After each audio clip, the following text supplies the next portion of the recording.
ਸਭ ਤੋਂ ਪਹਿਲਾਂ ਉਸ ਪਰਮ ਪਿਤਾ ਪਰਮਾਤਮਾ ਸਿਰਜਣਹਾਰ ਵਾਹਿਗੁਰੂ, ਸ਼ਹਿਨशाह ਦਸਤਗੀਰ, ਗੁਰੂ ਸਾਹਿਬਾਨ, ਪਰਮ ਸੰਤ ਬਾਬਾ ਰਾਮ ਸਿੰਘ ਜੀ ਔਰ ਸਾਰੀਆਂ ਹੀ ਰੱਬੀ ਰੂਹਾਂ ਦੇ ਚਰਨਾਂ 'ਚ ਮੇਰੇ ਵੱਲੋਂ ਨਮਸਕਾਰ ਹੈ। ਗੁਰੂ ਰੂਪ ਸਾਧ ਸੰਗਤ ਜੀ, ਵਾਹਿਗੁਰੂ ਜੀ ਕਾ ਖਾਲਸਾ, ਵਾਹਿਗੁਰੂ ਜੀ ਕੀ ਫਤਿਹ। ਅੱਜ ਅਸੀਂ ਧੰਨ ਸਤਿਗੁਰੂ ਧੰਨ ਗੁਰੂ ਮਹਾਰਾਜ ਪਹਿਲੀ ਪਾਤਸ਼ਾਹੀ ਸ਼੍ਰੀ ਗੁਰੂ ਨਾਨਕ ਦੇਵ ਮਹਾਰਾਜ ਜੀ ਦਾ ਜਨਮ ਦਿਹਾੜਾ ਪ੍ਰਕਾਸ਼ ਪੁਰਬ ਮਨਾ ਰਹੇ ਹਾਂ। ਗੁਰੂ ਤੋਂ ਆਸੀਸ ਪ੍ਰਾਪਤ ਕਰਨ ਵਾਸਤੇ ਔਰ ਜੋ ਉਹਨਾਂ ਦਾ ਉਪਦੇਸ਼ ਹੈ ਉਹਨੂੰ ਯਾਦ ਕਰਕੇ ਹੋਰ ਵੀ ਆਪਣੇ ਅਮਲ ਦੇ ਵਿੱਚ, ਆਪਣੇ ਕਰਮ ਦੇ ਵਿੱਚ ਲਿਆਉਣ ਵਾਸਤੇ ਬੇਨਤੀ ਕਰਦੇ ਹਾਂ ਗੁਰੂ ਸਾਹਿਬ ਦੇ ਚਰਨਾਂ 'ਚ ਕਿ ਕਿਰਪਾ ਕਰੋ। ਜਿਵੇਂ ਤੁਸੀਂ ਆਪਾਂ ਸਰਵਣ ਕਰਦੇ ਹਾਂ, ਸਤਿਗੁਰ ਨਾਨਕ ਪ੍ਰਗਟਿਆ ਮਿੱਟੀ ਧੁੰਦ ਜਗ ਚਾਨਣ ਹੋਆ, ਕਿ ਆਪ ਜਦੋਂ ਪ੍ਰਗਟੇ ਤਾਂ ਸਾਰੀ ਧੁੰਦ ਖਤਮ ਹੋ ਗਈ, ਚਾਨਣ ਹੋ ਗਿਆ। ਸੰਸਾਰ ਦੇ ਵਿੱਚ ਚਾਨਣ ਕਿਵੇਂ ਹੋਇਆ? ਜੋ ਜੀਵਾਂ ਦੇ ਮਨਾਂ ਦੇ ਵਿੱਚ ਵਿਕਾਰਾਂ ਦੀ, ਦੁਬਿਧਾ ਦੀ ਧੁੰਦ ਸੀ ਹਰ ਪ੍ਰਕਾਰ ਦੀ, ਜੋ ਉਹਨਾਂ ਨੂੰ ਪ੍ਰਭੂ ਦੇ ਦਰਸ਼ਨਾਂ ਜਾਂ ਪ੍ਰਭੂ ਦੇ ਮਿਲਾਪ ਦੇ ਵਿੱਚ ਰੋਕ ਰਹੀ ਸੀ, ਰੁਕਾਵਟ ਸੀ, ਉਹ ਖਤਮ ਹੋ ਗਈ। ਚਾਨਣ ਹੋ ਗਿਆ। ਜੋ ਅੰਦਰਲਾ ਹਨੇਰਾ ਸੀ ਉਹ ਖਤਮ ਹੋ ਗਿਆ। ਸੋ ਆਪ ਕਿਰਪਾ ਕਰੋ, ਸਾਡੇ ਵੀ ਅੰਦਰ ਚਾਨਣ ਕਰੋ। ਇਹੀ ਸਾਡੇ ਮਨ ਦੀ ਮਨਸ਼ਾ ਹੈ। ਬਾਹਰੀ ਤੋਂ ਅਸੀਂ ਕੀ ਲੈਣਾ?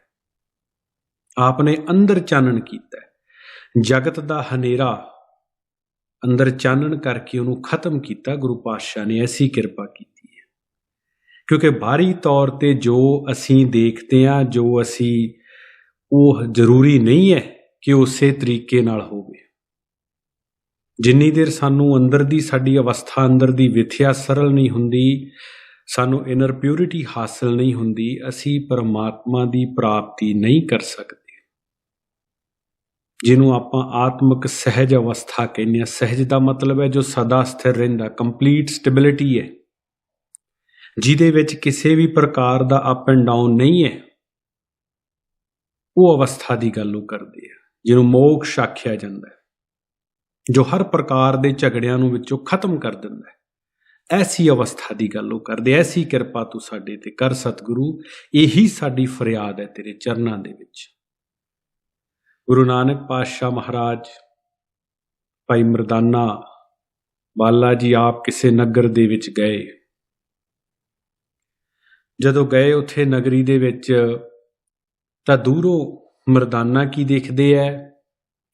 ਇੱਕ ਬਹੁਤ ਵਧੀਆ ਰੱਥ ਆ ਰਿਹਾ, ਉਹਦੇ ਤੇ ਇੱਕ ਨੌਜਵਾਨ ਲੜਕਾ, ਇੱਕ ਲੜਕੀ ਬੈਠੇ ਹੈ।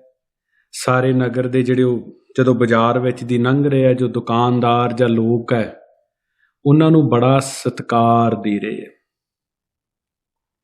ਮਰਦਾਨਾ ਦੇਖ ਕੇ ਪਾਤਸ਼ਾਹ ਨੂੰ ਕਹਿੰਦੇ, ਗੁਰੂ ਜੀ ਆਹ ਸਭ ਤੋਂ ਸੁਖੀ ਲੱਗਦੇ ਆ ਮੈਨੂੰ ਨਹੀਂ ਲੱਗਦਾ ਇਹਨਾਂ ਨੂੰ ਕੋਈ ਦੁੱਖ ਹੋਣਾ ਹੈ। ਧਨ ਦੌਲਤ, ਦੁਨਿਆਵੀ ਵਸਤੂਆਂ, ਆ ਦੇਖੋ ਨਗਰੀ ਦੇ ਲੋਕੀ ਵੀ ਇਹਨਾਂ ਨੂੰ ਸਤਿਕਾਰ ਦੇ ਰਿਹਾ, ਸਭ ਕੁਛ ਇਹਨਾਂ ਕੋਲ ਹੈ। ਤਾਂ ਗੁਰੂ ਸਾਹਿਬ ਹੱਸ ਪਏ, ਕਹਿੰਦੇ ਮਰਦਾਨਿਆ ਇਹਨਾਂ ਦੇ ਘਰੇ ਜਾ, ਤੈਨੂੰ ਨਹੀਂ ਲੱਗਦਾ ਇਹ ਸਭ ਤੋਂ ਦੁਖੀ ਹੈ? ਕਹਿੰਦਾ ਜੀ ਮੈਨੂੰ ਤੇ ਨਹੀਂ ਲੱਗਦਾ। ਕਹਿੰਦੇ ਚੰਗਾ, ਇਹਨਾਂ ਦੇ ਘਰੇ ਜਾ, ਤੇਰੇ ਪ੍ਰਸ਼ਨ ਦਾ ਉੱਤਰ ਤੈਨੂੰ ਉੱਥੇ ਜਾ ਕੇ ਮਿਲ ਜੂਗਾ। ਮਰਦਾਨਾ ਉਹਨਾਂ ਦੇ ਘਰੇ ਗਏ। ਅੱਗੇ ਉਹ ਜਦੋਂ ਨਗਰ ਘੁੰਮ ਕੇ ਸਾਰਾ ਕੁਛ ਆਪਣੀ ਕਿਰਿਆ ਤੋਂ ਬਾਅਦ ਪਹੁੰਚੇ ਤਾਂ ਮਰਦਾਨਾ ਜੀ ਪੁੱਛਦੇ ਪਛਾਉਂਦੇ ਉਹਨਾਂ ਦੇ ਘਰੇ ਚਲੇ ਗਏ। ਜਾ ਕੇ ਜਦੋਂ ਉੱਥੇ ਉਹਨਾਂ ਦਾ ਪਿਤਾ ਵੀ ਸੀ, ਮਾਤਾ ਵੀ ਸੀ, ਉਹ ਦੋਨੇ ਪਤੀ ਪਤਨੀ ਵੀ ਉੱਥੇ ਬੈਠੇ ਸੀ। ਉਹਨਾਂ ਨੇ ਦੇਖਿਆ ਕੋਈ ਸਾਧੂ ਆਇਆ ਹੈ। ਬੜੇ ਸਤਿਕਾਰ ਦੇ ਨਾਲ ਉਹਨਾਂ ਨੂੰ ਬਿਠਾਇਆ। ਕਹਿੰਦੇ ਜੀ ਦੱਸੋ। ਤਾਂ ਭਾਈ ਮਰਦਾਨੇ ਨੇ ਉਹ ਵਰਤਾਂਤ ਦੱਸਿਆ। ਉਹ ਕਹਿੰਦੇ ਗੱਲ ਇਹ ਹੈ, ਤੁਸੀਂ ਸਾਧੂ ਹੋ, ਸੱਚ ਅਸੀਂ ਤੁਹਾਨੂੰ ਦੱਸਦੇ ਕਿ ਜਿੰਨਾ ਇਸ ਵੇਲੇ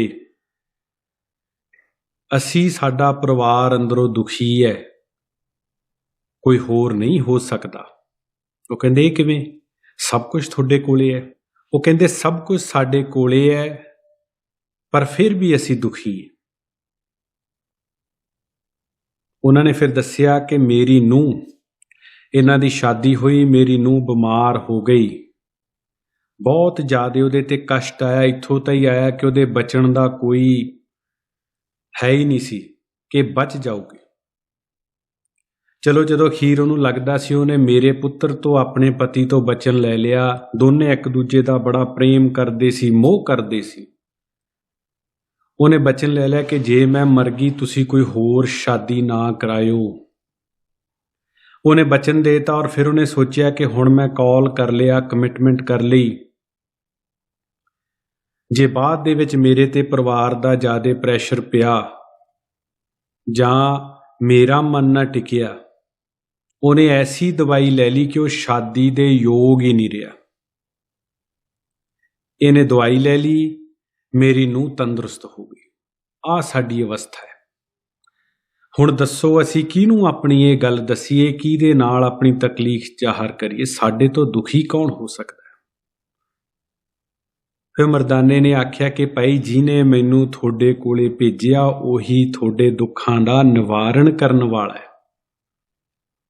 ਜਾਓ ਜਾ ਕੇ ਗੁਰੂ ਪਾਤਸ਼ਾਹ ਦੇ ਚਰਨੀ ਡਿੱਗੋ, ਉਹ ਤੁਹਾਨੂੰ ਇਸ ਦੁੱਖ ਦੇ ਵਿੱਚੋਂ ਕੱਢਣਗੇ। ਸੋ ਕਹਿਣ ਤੋਂ ਭਾਵ ਕੀ ਹੈ ਕਿ ਅਸੀਂ ਬਾਹਰੀ ਤੌਰ ਤੇ ਜੋ ਦੇਖਦੇ ਹਾਂ ਕਈ ਵਾਰੀ, ਵੈਸੀ ਅਵਸਥਾ ਉਹ ਇੱਕ ਵੱਖਰੀ ਗੱਲ ਹੁੰਦੀ ਆ। ਅੰਦਰੂਨੀ ਸਾਨੂੰ ਨਹੀਂ ਪਤਾ ਲੱਗਦਾ ਕੌਣ ਕਿੰਨਾ ਕੁ ਦੁਖੀ ਹੈ, ਕੌਣ ਕਿੱਥੇ ਖੜਾ ਹੈ। ਗੁਰੂ ਸਾਹਿਬ ਨੇ ਇਹੀ ਉਪਦੇਸ਼ ਦਿੱਤਾ ਹੈ। ਜਦੋਂ ਭਰਥਰੀ ਜੋਗੀ ਦੇ ਨਾਲ ਵੀ ਗੱਲ ਹੋਈ, ਉੱਥੇ ਵੀ ਉਹਨਾਂ ਨੇ ਇਹੀ ਗੱਲ ਕਹੀ ਹੈ ਕਿ ਤੇਰਾ ਆਪਣਾ ਤਰੀਕਾ ਹੈ ਪਰਮਾਤਮਾ ਨੂੰ ਮੰਨਣ ਦਾ, ਮੇਰਾ ਆਪਣਾ ਤਰੀਕਾ ਹੈ। ਜਿਸ ਅਵਸਥਾ ਨੂੰ ਤੂੰ ਯੋਗ ਦੇ ਦੁਆਰਾ ਪ੍ਰਾਪਤ ਕਰਦਾ, ਮੈਂ ਆਪਣੇ ਤਰੀਕੇ ਨਾਲ ਪ੍ਰਾਪਤ ਕਰਦਾ। ਗੱਲ ਉਹਨਾਂ ਨੇ ਫਿਰ ਅੰਦਰੂਨੀ ਕੀਤੀ ਹੈ। ਗੱਲ ਫਿਰ ਉਹਨਾਂ ਨੇ ਉਸੇ ਤੇ ਆਏ ਹੈ ਕਿ ਕਿਵੇਂ ਅਸੀਂ ਅੰਦਰੋਂ ਕਿਸ ਤਰੀਕੇ ਨਾਲ ਪਰਮਾਤਮਾ ਨਾਲ ਜੁੜਦੇ ਹਾਂ। ਜੇ ਬਾਹਰੀ ਤੌਰ ਤੇ ਕੋਸ਼ਿਸ਼ਾਂ ਕਰੀ ਜਾਵਾਂਗੇ, ਅੰਦਰੋਂ ਪ੍ਰਭੂ ਪਰਮਾਤਮਾ ਦੇ ਨਾਲ ਅਸੀਂ ਨਹੀਂ ਜੁੜਾਂਗੇ, ਅਸੀਂ ਪ੍ਰਾਪਤੀ ਨਹੀਂ ਕਰ ਸਕਦੇ। ਸੋ ਆਓ ਗੁਰੂ ਮਹਾਰਾਜ ਦਾ ਸ਼ਬਦ ਸਰਵਣ ਕਰਦੇ ਹਾਂ। ਆਪ ਕਿਰਪਾ ਕਰਨੀ, ਜਿੰਨੀ ਕੁ ਬਖਸ਼ਿਸ਼ ਕਰਨਗੇ ਉਨੇ ਕੁ ਆਪਾਂ ਸ਼ਬਦਾਂ ਦੇ ਸ਼ਬਦਾਂ ਦੀ ਅਰਥ ਕਰਾਂਗੇ, ਵਿਆਖਿਆ ਕਰਾਂਗੇ। ਮਨ ਚਿਤ ਬਿਰਤੀ ਇਕਾਗਰ ਕਰੋ, ਆਖੋ ਸਤਨਾਮ ਸ਼੍ਰੀ ਵਾਹਿਗੁਰੂ ਜੀ। ਸਤਨਾਮ ਸ਼੍ਰੀ ਵਾਹਿਗੁਰੂ ਸਾਹਿਬ ਜੀਓ। ਹੀਰਾ ਲਾਲ ਅਨਮੋਲ ਕਹਿ ਭਾਈ, ਬਿਨ ਗਾਹਕ ਮੀਕਾ ਕਾਕਾ। ਰਤਨ ਗਾਹਕ ਗੁਰ ਸਾਧੂ ਦੇਖਿਓ, ਤਬ ਰਤਨ ਬੇਕਾਨੋ ਲਾਕਾ। ਇੱਕ ਓੰਕਾਰ ਸਤ ਗੁਰ ਪ੍ਰਸਾਦ। ਆਸਾ ਮਹਲਾ ਪਹਿਲਾ। ਗੁਰ ਕਾ ਸ਼ਬਦ ਮਨ ਮਹਿ ਮੁੰਦਰਾ, ਖਿੰਚਾ ਖਿਮਾ ਹਟਾਓ। ਆਪ ਕੀ ਫਰਮਾ ਰਹੇ ਹੋ ਕਿ ਗੁਰੂ ਦਾ ਸ਼ਬਦ ਮੇਰੇ ਕੰਨਾਂ 'ਚ ਪਾਈਆਂ ਹੋਈਆਂ ਮੁੰਦਰਾ ਹੈ ਤੇ ਮੈਂ ਖਿਮਾ ਦੀ ਗੋਦੜੀ ਹੰਢਾ ਰਿਹਾ। ਜੋ ਗੋਦੜੀ ਹੈ, ਜੋ ਕੱਪੜਾ, ਉਹ ਮੈਂ ਖਿਮਾ ਦੀ ਹੰਢਾ ਰਿਹਾ। ਯੋਗੀ ਜਦੋਂ ਗੁਰੂ ਧਾਰਨ ਕਰਦੇ ਸੀ, ਮਤ ਨੂੰ ਧਾਰਨ ਕਰਦੇ ਸੀ, ਫਿਰ ਉਹਨਾਂ ਨੂੰ ਬੜਾ, ਕਿਉਂਕਿ ਉਹ ਹਠ ਯੋਗ ਸੀ, ਕਸ਼ਟ ਦਿੰਦੇ ਸੀ ਸਰੀਰ ਨੂੰ। ਕੰਨਾਂ ਦੇ ਵਿੱਚ ਤਿੱਖੇ ਉਸਤਰੇ ਦੇ ਨਾਲ ਕੰਨ ਕੱਟ ਕੇ ਮੁੰਦਰਾਂ ਉਹਨਾਂ ਨੂੰ ਧਾਰਨ ਕਰਵਾਈਆਂ ਜਾਂਦੀਆਂ ਸੀ। ਮੁੰਦਰਾਂ ਧਾਰਨ ਕਰਾਉਣ ਤੋਂ ਪਹਿਲਾਂ ਅਨੇਕਾਂ ਤਰੀਕੇ ਦੇ ਨਾਲ ਉਹਨਾਂ ਨੂੰ ਹਠ ਯੋਗ ਦੇ ਵਿੱਚ ਢਾਲਿਆ ਜਾਂਦਾ ਸੀ। ਆਪ ਕੀ ਫਰਮਾ ਰਹੇ ਹੋ ਕਿ ਮੇਰੇ ਕੰਨਾਂ ਦੇ ਵਿੱਚ ਗੁਰੂ ਦੇ ਸ਼ਬਦ ਦੀਆਂ ਮੁੰਦਰਾਂ, ਮੈਂ ਉਹ ਧਾਰਨ ਕੀਤਾ ਹੈ, ਔਰ ਮੈਂ ਗੋਦੜੀ ਕਿਹੜੀ ਹੰਢਾ ਰਿਹਾ? ਖਿਮਾ ਦੀ। ਇਹ ਮੇਰੀ ਅਵਸਥਾ ਹੈ ਜੀ। ਜੋ ਕਛ ਕਰੈ ਭਲਾ ਕਰ ਮਾਨੋ, ਸਹਿਜ ਜੋਗ ਨਿਦ ਪਾਓ। ਜੋ ਪਰਮਾਤਮਾ ਮੈਂ ਉਸੇ ਨੂੰ ਹੀ ਭਲਾ ਮੰਨਦਾ, ਉਸੇ ਨੂੰ ਹੀ ਮੰਨਦਾ ਕਿ ਇਸੇ 'ਚ ਹੀ ਮੇਰੀ ਭਲਾਈ ਹੈ। ਇਹੀ ਮੇਰਾ ਸਹਿਜ ਯੋਗ ਹੈ। ਜੋਗੀ 10ਵੇਂ ਦੁਆਰ ਬਿਰਤੀ ਲਾਉਂਦੇ ਸੀ ਜਾਂ ਆਪਣਾ ਯੋਗ ਦੇ ਦੁਆਰਾ ਉਸ ਸਹਿਜ ਦੀ ਅਵਸਥਾ ਨੂੰ ਪ੍ਰਾਪਤ ਕਰਦੇ ਸੀ, ਹਠ ਯੋਗ ਦੇ ਦੁਆਰਾ। ਉਹ ਕਹਿੰਦੇ ਮੈਂ ਕੀ ਕਿਹਾ, ਕੀ ਸਮਝਿਆ ਮੈਂ ਕਿ ਜੋ ਕਰਦਾ ਹੈ ਉਹਦੇ 'ਚ ਹੀ ਮੇਰਾ ਭਲਾ ਹੈ। ਮੈਂ ਇਹਨੂੰ ਦ੍ਰਿੜ ਕਰ ਲਿਆ ਆਪਣੇ ਮਨ ਦੇ ਵਿੱਚ, ਇਹਨੂੰ ਸਮਝ ਲਿਆ, ਇਹਨੂੰ ਅਪਣਾ ਲਿਆ, ਇਹਨੂੰ ਆਪਣੇ ਕਰਮ ਦੇ ਵਿੱਚ ਲੈ ਆਂਦਾ ਕਿ ਜੋ ਕਰਦਾ ਹੈ ਉਸੇ 'ਚ ਹੀ ਸਭ ਦਾ ਭਲਾ ਹੈ। ਇਹ ਹੈ ਮੇਰਾ ਸਹਿਜ ਯੋਗ। ਇਹਦੇ ਨਾਲ ਮੈਨੂੰ ਉਹ ਸਹਿਜ ਅਵਸਥਾ ਦੀ ਪ੍ਰਾਪਤੀ ਹੋ ਰਹੀ ਹੈ। ਗੁਰੂ ਦੇ ਸ਼ਬਦ ਦੀਆਂ ਮੁੰਦਰਾਂ ਮੈਂ ਕੰਨਾਂ 'ਚ ਪਾਈਆਂ, ਗੁਰੂ ਦਾ ਸ਼ਬਦ ਕੰਨਾਂ 'ਚ ਪਾ ਲਿਆ, ਕੰਨਾਂ ਦੇ ਦੁਆਰਾ ਹੀ ਸੁਣਦੇ ਹੈ, ਉਹਨੂੰ ਵਸਾ ਲਿਆ ਮਨ 'ਚ। ਜੋਗੀਆਂ ਦੇ ਕੰਨਾਂ 'ਚ ਮੁੰਦਰਾਂ ਦਾ ਮਤਲਬ ਸੀ ਕਮਿਟਮੈਂਟ। ਉਹਨੂੰ ਕਹਿੰਦੇ ਸੀ ਤੂੰ ਆਹ ਨਹੀਂ ਕਰ ਸਕਦਾ, ਤੂੰ ਇਸਤਰੀ ਦਾ ਪਰਛਾਵਾਂ ਨਹੀਂ ਲੈ ਸਕਦਾ, ਤੂੰ ਸੰਸਾਰ ਦੇ ਵਿੱਚ ਨਹੀਂ ਜਾ ਸਕਦਾ। ਜੋ ਉਹਨਾਂ ਦੀਆਂ ਰਹੁ ਰੀਤਾਂ ਸੀ ਉਹ ਪਹਿਲਾਂ ਉਹਨੂੰ ਦੱਸ ਕੇ ਫਿਰ ਤੇਜ ਉਸਤਰੇ ਦੇ ਨਾਲ, ਜਿਹੜਾ ਕਈ ਜਗ੍ਹਾ ਤੇ ਆਉਂਦਾ ਹੈ, ਵਰਣਨ ਆਉਂਦਾ ਹੈ ਕਿ ਜਿਹੜਾ ਮੁੰਦਰਾਂ ਪਾਉਂਦਾ ਸੀ, ਕੰਨ ਪਾੜਦਾ ਸੀ, ਕੱਟ ਲਾਉਂਦਾ ਸੀ ਉਸਤਰੇ ਦੇ ਨਾਲ, ਤਕਲੀਫ ਤਾਂ ਹੋਣੀ ਹੈ। ਉਹਨੂੰ ਕਰਦ ਜੋਗੀ ਵੀ ਆਖਦੇ ਸੀ ਕਿ ਇਹਦਾ ਭਾਈ ਕੰਮ ਹੈ ਕੱਟ ਕੇ ਮੁੰਦਰਾਂ ਪਵਾਉਣੀਆਂ। ਕਿਤੇ ਡਿਊਟੀ ਹੁੰਦੀ ਸੀ, ਗੁਰੂ ਨੂੰ ਕਹਿੰਦਾ ਸੀ ਜਾ ਇਹਦੇ ਕੰਨਾਂ ਨੂੰ ਕੱਟ ਕੇ ਮੁੰਦਰਾਂ ਪਾ ਦੇ। ਸੋ ਆਪ ਕੀ ਕਹਿ ਰਹੇ ਹੋ ਕਿ ਮੈਂ ਗੁਰੂ ਦੇ ਨਾਮ ਦੀਆਂ ਮੁੰਦਰਾਂ ਪਾ ਲੀਆਂ। ਜਿਹੜੀ ਤੂੰ ਆ ਗੋਦੜੀ ਥੋੜਾ ਬੜਾ ਜਿਹਦੇ ਸਮਾਨ ਰੱਖਦਾ, ਕੱਪੜਾ ਹੈ ਤੇਰੇ ਕੋਲੇ, ਮੈਂ ਖਿਮਾ ਦੀ ਹੰਡਾਉਣਾ ਹੈ। ਔਰ ਮੇਰੇ ਕੋਲੇ ਕਿ ਜੋ ਪਰਮਾਤਮਾ ਕਰਦਾ ਹੈ ਉਹਦੇ 'ਚ ਹੀ ਸਭ ਦਾ ਭਲਾ ਹੈ, ਮੇਰਾ ਵੀ ਸਭ ਦਾ ਉਹਦੇ 'ਚ ਭਲਾ ਹੈ। ਇਹ ਮੇਰਾ ਸਹਿਜ ਯੋਗ ਹੈ ਜੀ। ਬਾਬਾ ਜੁਗਤਾ ਜੀਓ ਜੁਗ ਜੁਗ ਜੋਗੀ, ਪਰਮ ਤੰਤ ਮਹਿ ਜੋਗੰ। ਪਰਮ ਤੰਤ, ਜੋ ਉਹ ਪਰਮ ਤਤ ਪਰਮਾਤਮਾ ਕਹਿੰਦੇ ਯੋਗੀ ਕੌਣ ਹੈ? ਜੋ ਪ੍ਰਭੂ ਨਾਲ ਜੁੜਿਆ, ਜਿਹਦਾ ਮਿਲਾਪ ਹੋ ਗਿਆ, ਜੋ ਜੁੜ ਗਿਆ, ਉਹ ਸਦਾ ਹੀ ਜੋਗੀ ਹੈ। ਜਿਹਦਾ ਉਸ ਪਰਮ ਤਤ ਦੇ ਵਿੱਚ ਮਿਲਾਪ ਹੋ ਗਿਆ ਉਹ ਜੋਗੀ ਹੈ। ਜੋਗੀ ਸ਼ਬਦ ਦਾ ਮਤਲਬ ਕੀ ਹੈ? ਜੋ ਜੁੜਿਆ ਹੋਇਆ ਹੈ। ਜੁੜਿਆ ਕਿਹਦੇ ਨਾਲ ਹੈ? ਉਸ ਪਰਮ ਤਤ, ਉਸ ਪਰਮਾਤਮਾ ਦੇ ਨਾਲ ਜੋ ਸਭ ਤੋਂ ਸ਼੍ਰੇਸ਼ਟ ਹੈ, ਜਿਹਦੇ ਤੋਂ ਸਾਰੇ ਸੰਸਾਰ ਦੀ ਉਤਪਤੀ ਹੋਈ ਹੈ। ਜੋ ਉਹਦੇ ਨਾਲ ਜੁੜਿਆ ਉਹ ਸਦਾ ਹੀ ਜੋਗੀ ਹੈ ਜੀ। ਅੰਮ੍ਰਿਤ ਨਾਮ ਨਿਰੰਜਨ ਪਾਇਆ, ਗਿਆਨ ਕਾਇਆ ਰਸ ਭੋਗ ਰਹਾਉ। ਉਹ ਕਹਿੰਦੇ ਜਿਸਨੇ ਪਰਮਾਤਮਾ ਦੇ ਅੰਮ੍ਰਿਤ ਨਾਮ ਨਿਰੰਜਨ ਪਾਇਆ, ਜੋ ਮਾਇਆ ਤੋਂ ਰਹਿਤ ਹੈ, ਪਰਮਾਤਮਾ ਜੋ ਨਿਰੰਜਨ ਹੈ, ਜਿਹਨੇ ਉਹਦਾ ਅੰਮ੍ਰਿਤ ਨਾਮ ਪ੍ਰਾਪਤ ਕਰ ਲਿਆ। ਜੋਗੀ 10ਵੇਂ ਦੁਆਰ ਬਿਰਤੀ ਚੜਾ ਕੇ, ਉਹ ਕਹਿੰਦੇ ਤੁਸੀਂ ਬਿਰਤੀ ਨੂੰ ਆਪਣੇ ਤਰੀਕੇ ਦੇ ਨਾਲ 10ਵੇਂ ਦੁਆਰ ਦੇ ਵਿੱਚ ਲਿਜਾ ਕੇ ਜਿਸ ਆਨੰਦ ਦੀ ਪ੍ਰਾਪਤੀ ਕਰਦੇ ਹੋ, ਮੈਂ ਉਹ ਆਨੰਦ ਉਸ ਨਾਮ ਤੋਂ ਪ੍ਰਾਪਤ ਕਰ ਰਿਹਾ, ਉਸ ਪਰਮਾਤਮਾ ਦੇ ਜੋ ਹਰ ਪ੍ਰਕਾਰ ਦੀ ਮਾਇਆ ਤੋਂ ਰਹਿਤ ਹੈ।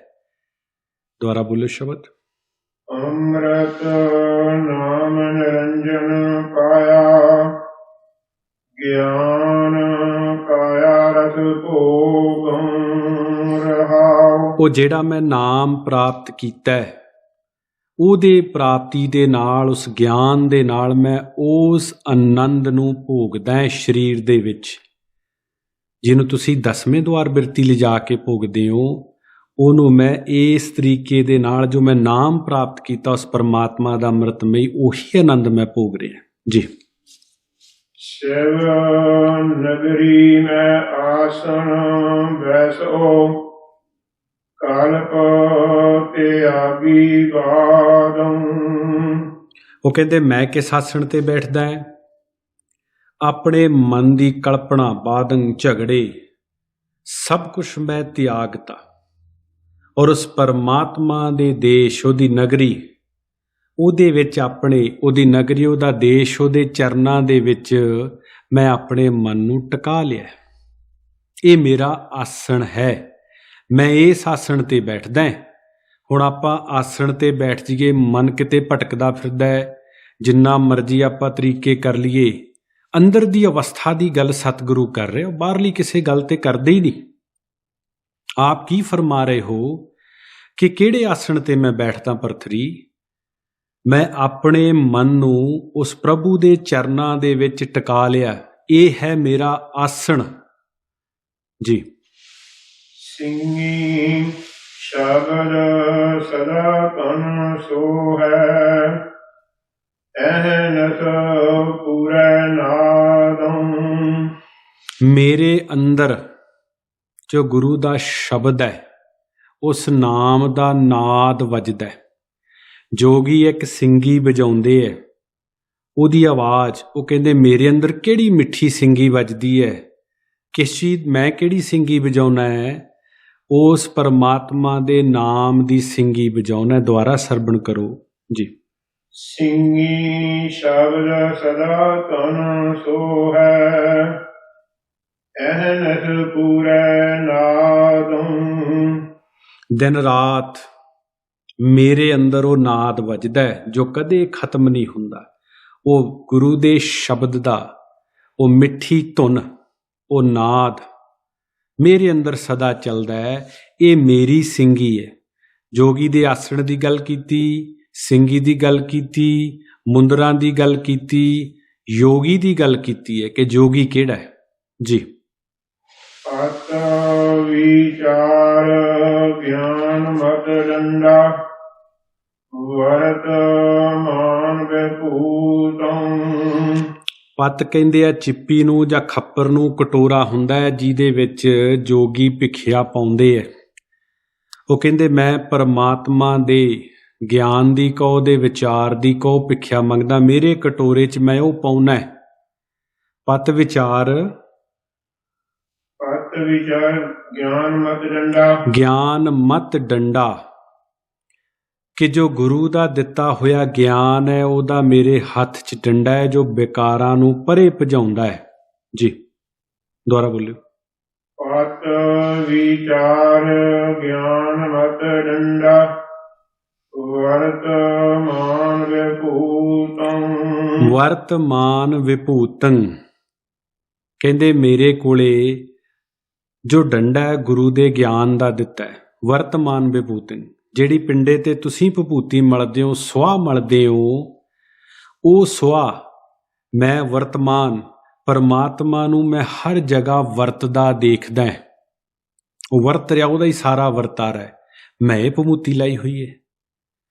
ਕਿੱਡੀ ਸੋਹਣੀ ਗੱਲ ਕਹਿ ਰਿਹਾ। ਉਹ ਕਹਿੰਦੇ ਮੇਰੇ ਖੱਪਰ 'ਚ ਕੀ ਹੈ? ਉਹਦੇ ਵਿਚਾਰ, ਉਸ ਪ੍ਰਭੂ ਦਾ ਜਸ। ਉਹਦੇ ਵਿਚਾਰ ਕੀ? ਉਹਦੇ ਗੁਣਾਂ ਦਾ ਵਰਣਨ ਕਰਨਾ, ਨਾਮ ਨੂੰ ਸਿਮਰਨਾ, ਪ੍ਰਭੂ ਦਾ ਧਿਆਨ ਕਰਨਾ, ਹਰ ਵਕਤ ਉਹਦੀ ਯਾਦ ਦੇ ਵਿੱਚ ਰਹਿਣਾ। ਜਦੋਂ ਮਨ 'ਚ ਉਹੀ ਵਿਚਾਰ ਚੱਲਦਾ ਪਰਮਾਤਮਾ ਦਾ, ਉਹ ਕਹਿੰਦੇ ਇਹ ਹੈ ਮੇਰੇ ਕਟੋਰੇ ਦੇ ਵਿੱਚ। ਆ ਜਿਹੜਾ ਹੱਥ 'ਚ ਤੂੰ ਡੰਡਾ ਫੜਿਆ ਹੈ, ਜਿਹਦੇ ਨਾਲ ਤੂੰ ਜਾਨਵਰਾਂ ਨੂੰ ਪਰੇ ਕਰ ਦਿੰਦਾ ਹੈ, ਮੇਰੇ ਕੋਲੇ ਕਿਹੜਾ ਡੰਡਾ ਹੈ? ਜੋ ਗੁਰੂ ਨੇ ਗਿਆਨ ਦੀ ਮੈਨੂੰ ਮੱਤ ਦਿੱਤੀ ਹੈ, ਜੋ ਮੈਨੂੰ ਬੁੱਧੀ ਬਖਸ਼ਿਸ਼ ਕੀਤੀ ਆ, ਉਹਦਾ ਡੰਡਾ ਹੈ ਮੇਰੇ ਹੱਥ ਦੇ ਵਿੱਚ, ਜੋ ਵਿਕਾਰਾਂ ਨੂੰ ਪਰੇ ਨਸਾਉਂਦਾ ਹੈ, ਦੌੜਾ ਦਿੰਦਾ ਹੈ। ਔਰ ਭਮੂਤੀ ਜੋ ਸਰੀਰ ਤੇ ਤੂੰ ਮਲੀ ਹੈ, ਮੈਂ ਉਸ ਪ੍ਰਭੂ ਦੇ ਵਰਤਾਰੇ ਦੇ ਵਿੱਚ ਉਹਨੂੰ ਮੈਂ ਹਰ ਜਗ੍ਹਾ ਵਰਤਦਾ ਦੇਖਦਾ। ਇਹ ਸੁਆਹ ਮੈਂ ਆਪਣੇ ਸਰੀਰ ਤੇ ਮਲੀ ਹੈ। ਤੁਸੀਂ ਭਮੂਤੀ ਕਿਉਂ ਮਲਦੇ ਹੋ? ਸੰਸਾਰ ਤੋਂ ਆਪਣੇ ਆਪ ਨੂੰ ਪਰੇ ਕਰਨ ਵਾਸਤੇ। ਤੇ ਮੈਂ ਹਰ ਵਰਤਾਰੇ 'ਚ ਉਹਨੂੰ ਦੇਖ ਰਿਹਾ। ਆਪਣੇ ਆਪ ਨੂੰ ਉਹਦੇ 'ਚ ਅਸੀਂ ਸਮਾ ਦਈਏ, ਜਦੋਂ ਦਾ ਵਰਤਾਰਾ ਨਜ਼ਰ ਆ ਜਾਂਦਾ, ਫਿਰ ਸਾਨੂੰ ਸੰਸਾਰ ਕਿੱਥੇ ਦਿਸਦਾ? ਅਸੀਂ ਆਪਣੇ ਕਰਮ ਕਰਦੇ ਹੋਏ, ਜ਼ਿੰਮੇਵਾਰੀਆਂ ਨਿਭਾਉਂਦੇ ਹੋਏ ਵੀ ਕਮਲ ਦੀ ਨਿਆਈ ਨਿਰਲੇਪ ਰਹਿੰਦੇ। ਜਿਵੇਂ ਉਹ ਪਾਣੀ ਦੇ ਵਿੱਚ ਹੁੰਦਾ ਪਰ ਚਿੱਕੜ ਦੇ ਵਿੱਚ ਹੁੰਦਾ, ਫੇਰ ਵੀ ਉੱਪਰ ਰਹਿੰਦਾ। ਬ੍ਰਹਮ ਗਿਆਨੀ ਦੀ ਅਵਸਥਾ ਆਪਾਂ ਸਰਵਣ ਕੀਤੀ ਹੈ, ਉਹ ਅਵਸਥਾ ਹੋ ਜਾਂਦੀ ਹੈ। ਆਪ ਕੀ ਫਰਮਾ ਰਹੇ ਹੋ ਕਿ ਮੈਂ ਇਸ ਤਰੀਕੇ ਦੇ ਨਾਲ ਆਪਣਾ ਧਿਆਨ ਕਰਦਾ ਜੀ। ਹਰ ਕੀਰਤ ਰਹਿ ਰਾਸ ਹਮਾਰੀ, ਗੁਰਮੁਖ ਪੰਥ ਅਤੀਤੰ। ਹਰ ਕੀਰਤ ਰਹਿ ਰਾਸ ਹਮਾਰੀ, ਗੁਰਮੁਖ ਪੰਥ ਅਤੀਤੰ। ਕਹਿੰਦੇ ਉਸ ਪ੍ਰਭੂ ਦਾ ਯਸ ਮੇਰੀ ਰੋਹ ਰੀਤੀ ਹੈ। ਤੁਹਾਡੀਆਂ ਆਪਣੀਆਂ ਰੋਹ ਰੀਤੀਆਂ, ਮੇਰੀ ਰੋਹ ਰੀਤੀ ਉਸ ਪਰਮਾਤਮਾ ਦਾ ਯਸ ਸੁਣਨਾ ਔਰ ਸੁਣਾਉਣਾ ਹੈ। ਔਰ ਗੁਰਮੁਖ ਪੰਥ ਅਤੀਤੰ, ਕਿ ਗੁਰੂ ਦੇ ਸਨਮੁਖ ਰਹਿਣਾ ਮੇਰਾ ਧਰਮ ਹੈ। ਜੋ ਮੈਨੂੰ ਬਾਕੀਆਂ ਤੋਂ ਵਿਰਕਤ ਕਰਦਾ ਹੈ, ਵੱਖਰਾ ਕਰਦਾ ਹੈ, ਇਹ ਹੈ ਮੇਰਾ ਧਰਮ, ਗੁਰੂ ਦੇ ਸਨਮੁਖ ਰਹਿਣਾ ਜੀ। ਸਗਲੀ ਜੋਤ ਹਮਾਰੀ ਸਮਿਆ, ਨਾਨਾ ਵਰਨ ਅਨੇਕੰ। ਸਗਲੀ ਜੋਤ ਹਮਾਰੀ ਸਮਿਆ, ਸਮਿਆ ਕਹਿੰਦੇ ਆ ਵੈਰਾਗਣ ਨੂੰ। ਤਸਵੀਰਾਂ ਦੇ ਵਿੱਚ ਆਪਾਂ ਕਈ ਵਾਰੀ ਦੇਖਦੇ ਹਾਂ, ਕਈ ਮਹਾਂਪੁਰਸ਼ਾਂ ਦੀਆਂ ਵੀ ਤੁਸੀਂ ਦੇਖੋਗੇ, ਉਹਦੇ ਵਿੱਚ ਉਹ ਇੱਕ ਲੱਕੜ ਦੀ ਬਣੀ ਹੋਈ ਹੁੰਦੀ ਹੈ, ਡੰਡਾ ਉਹਦੇ ਥੱਲੇ ਉੱਪਰ ਫੱਟੀ ਹੈ, ਕੋਈ ਇਸ ਤਰੀਕੇ ਨਾਲ ਹੱਥ ਰੱਖ ਕੇ ਆਪਣੀ ਸਪਾਈਨ ਨੂੰ ਸਿੱਧਾ ਰੱਖਦਾ, ਆਸਰਾ ਲੈਂਦਾ। ਉਹ ਯੋਗੀਆਂ ਦੀ ਵੈਰਾਗਣ ਬਾਰੇ ਗੱਲ ਕਰਦੇ ਹੋਏ ਬਾਹਰੀ ਤੇ ਅੰਦਰ ਦੀ ਗੱਲ ਕਰਦੇ ਹੈ। ਕਹਿੰਦੇ ਉਸ ਪਰਮਾਤਮਾ ਨੂੰ ਅਨੇਕਾਂ ਵਰਣ ਹੈ, ਹਰ ਇੱਕ ਦੇ ਵਿੱਚ। ਦੁਬਾਰਾ ਸ਼ਬਦ ਨੂੰ ਸੁਣੋ ਜੀ। ਸਗਲੀ ਜੋਤ ਹਮਾਰੀ ਸਮਿਆ, ਨਾਨਾ ਵਰਨ ਅਨੇਕੰ।